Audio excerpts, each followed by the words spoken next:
High বন্ধুরা, পায়েল কিচেনে সবাইকে স্বাগত। আমি আবারও চলে এলাম আপনাদের মাঝে বরাবরের মতো নতুন আরেকটি রেসিপি নিয়ে। আজকের রেসিপি আমসত্ত্ব। কাঁচা আম ফুরিয়ে যাওয়ার আগে এভাবে কাঁচা আমের সত্ত্ব বানিয়ে নেবেন। বছর জুড়ে খেতে পারবেন আর কাঁচা আমের স্বাদ নিতে পারবেন। অনেকই মজার এবং দুর্দান্ত এই রেসিপিটি, অবশ্য ফলো করবেন আর আমার সাথেই থাকবেন। প্রথমে আমি এখানে 3টে কাঁচা আম নিয়ে নিয়েছি। আমগুলোকে ভালো করে ধুয়ে নিয়েছি। এবারে আমি আমগুলোকে ছুলে ছোট ছোট টুকরো করে কেটে নিব। আমি আমগুলোকে এভাবে ছোট ছোট টুকরো করে কেটে নিয়েছি। এবারে একটি কড়াইতে আমি আম টুকরোগুলো দিয়ে তার মাঝে দিয়ে দিচ্ছি 1 কাপের মতো জল। এবার আমি এগুলোকে সিদ্ধ হতে দেব। এর আগে আমি একটা মশলা বানিয়ে নেব। এখানে আমি দিয়ে দিচ্ছি 4টে শুকনো মরিচ এবং 1 চামচ পাঁচফোড়ন। এবার আমি এগুলোকে ভালো করে টেলে নিয়েছি। এর মধ্যে আমগুলো সিদ্ধ হয়েছে কিনা চেক করে নেব।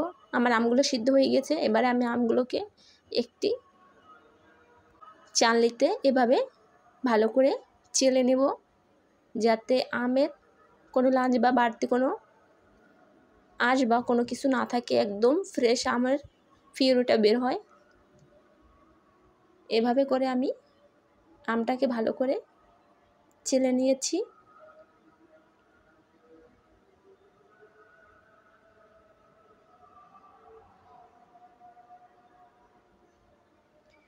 এখানে আমার সব আমটাই এভাবে ভালো করে চালা হয়ে গিয়েছে। এবারে আমি আমের ভিতর থেকে যে বাড়তি আমের আঁশগুলো থাকে সেগুলোকে আমি এভাবে বের করে নিয়েছি।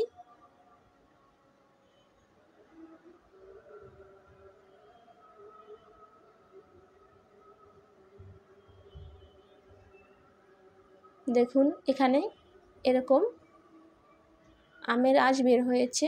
এগুলোকে আমি ফেলে দেব।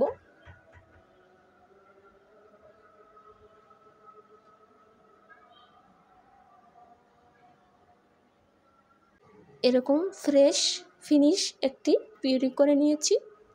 এবারে একটি কড়াইতে আমি দিয়ে দিচ্ছি আমের পিউরিগুলো। এগুলোকে আমি একটু জাল করে নিব।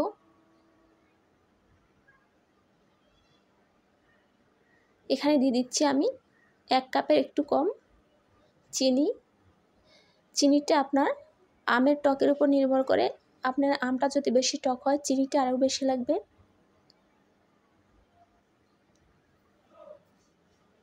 এবারে দিয়ে দেব 1 চামচ বিট লবণ। এখানে আমি 1.5 চামচের মতো বিট লবণ দিয়ে দিচ্ছি। এবারে দিয়ে দেব অল্প একটু গ্রিন ফুড কালার। এটা অপশনাল, আপনারা চাইলে দিতে পারেন।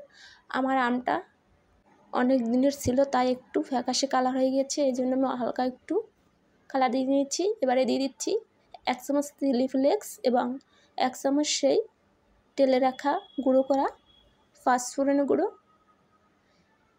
এবার আমি এগুলোকে একটি থালায়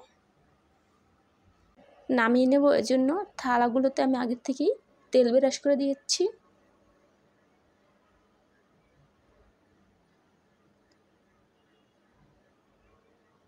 এবারে আমি থালায় এগুলোকে নিয়ে নেব।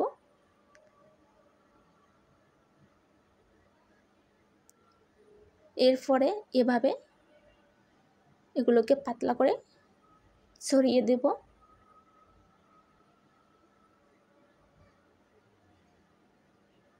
একইভাবে আমি এখানে 3টে প্লেটে এগুলোকে আমি নিয়ে নিচ্ছি। আমার 3টে প্লেটে হয়েছে। এবারে আমি কোনো রকমের রোদে দেওয়া ঝামেলা ছাড়াই আমি ঘরের ভিতরে বসেই গ্যাসের নিচে এটাকে রেখে আমি এটাকে শুকিয়ে নেব। আমার এটা শুকিয়ে গিয়েছে। আমার এটা শুকাতে 2 দিন লেগেছে। আপনারা কোনো রকম রোদে দেওয়া ঝামেলা ছাড়াই এভাবে বাসায় বসেই চুলার নিচে এভাবে শুকিয়ে নিতে পারেন। এবারে আমি এটাকে তুলে নেব।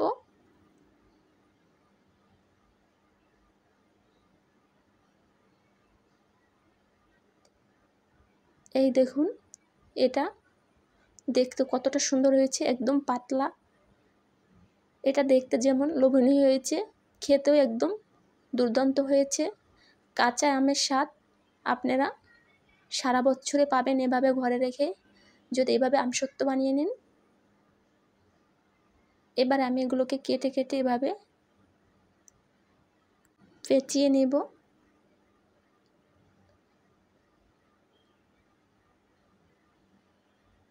একইভাবে আমি এরকম সবগুলোকে পেঁচিয়ে নেব। আমি সবগুলোকে এভাবে কেটে নিচ্ছি।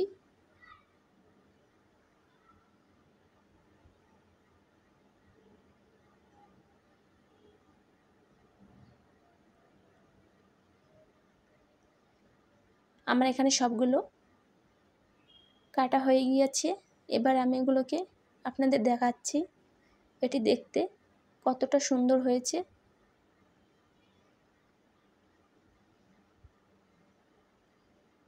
দেখুন বন্ধুরা, রোদে দেওয়ার কোনো রকম ঝামেলা ছাড়াই আপনারা ঘরে বসেই বাসার ভিতরেই তৈরি করে নিতে পারেন একদম দুর্দান্ত স্বাদের কাঁচা আমসত্ত্ব। সারা বছর আপনারা সংরক্ষণ করতে পারেন। নর্মাল ফ্রিজে রেখে আপনারা এভাবে সারা বছর রাখতে পারেন, আর নর্মাল বাইরে রেখে আপনারা 6 মাসের বেশি এটাকে ব্যবহার করতে পারবেন। বন্ধুরা, আমার এই রেসিপিটি আপনাদের কেমন লেগেছে অবশ্যই কমেন্টস করে জানিয়ে দেবেন। আর আমার রেসিপিটি ভালো লেগে থাকলে অবশ্যই আমার চ্যানেলটি সাবস্ক্রাইব করে দেবেন, লাইক কমেন্টস ও শেয়ার করে দিয়ে আমার চ্যানেলে পাশেই থাকবেন। এবার আমি বিদায় নেব, দেখা হচ্ছে অন্য কোনো রেসিপির সাথে।